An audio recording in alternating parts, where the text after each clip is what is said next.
Alright, sorry I had to go on the last one, but I had stuff drying, I had my hands full, things were just, yeah, just had to go.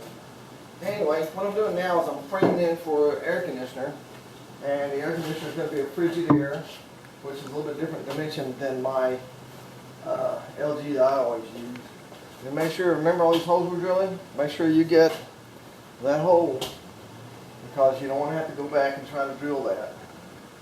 And the prettier things look on the inside where nobody ever sees it, the better you'll feel about it, and the better job you'll do. And you know, you can sit around and look at that and go, hey, you know, I did a good job on that. It may not have been a professional job because I'm not a professional, but I did a good job. I did the best job I could do. I used to have a business card that said, if better is possible, then good is not enough. So I try not to stop it. Good enough. Okay, so this is what we're doing here. I got one screw in there. No, one of it. So make sure you got this nice and tight and smooth. I've already pre-drilled that with a 3/8" spade bit. Not sure what I'll.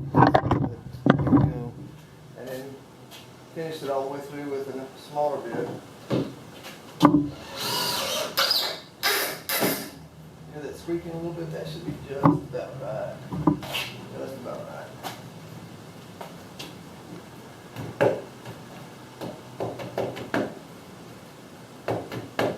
What I do not want to do, because framing this in for the air conditioner, later on I may have to come back here and run a saw through here. So what I plan on doing here is putting a finish nail in there from the back side.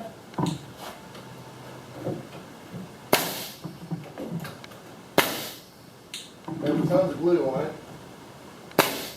Alright, so if I have to come and cut this later, then I can cut it without running through a screw. But when I get through it, the air conditioner slips right in there like it's supposed to be. And I know that it's not as big. There's going to be another piece right about here or right about there. We don't know exactly where the AC is going to fit just yet. So we're just getting framed up for it. Like I said, now's the time to think about if you're going to wire this or anything besides 12-volt lighting. I want to go ahead and give that a thought.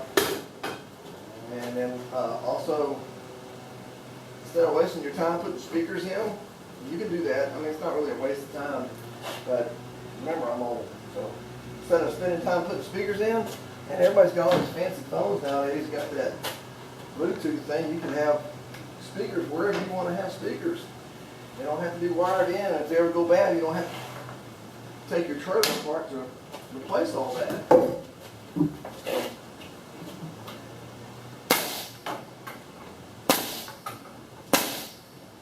Make sure you put plenty of oil in your gun every time. That's what you can see blowing out. That's not just air.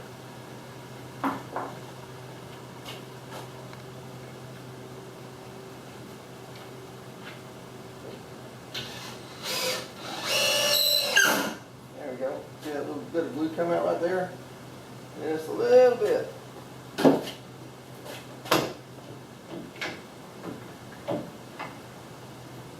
Let's see if I can.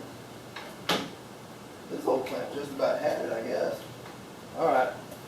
So pretty much next what I'm going to do is I only need 13.5 inches. Follow me, isn't it? So right here, so I can put my AC. I don't think I want it right up against the top.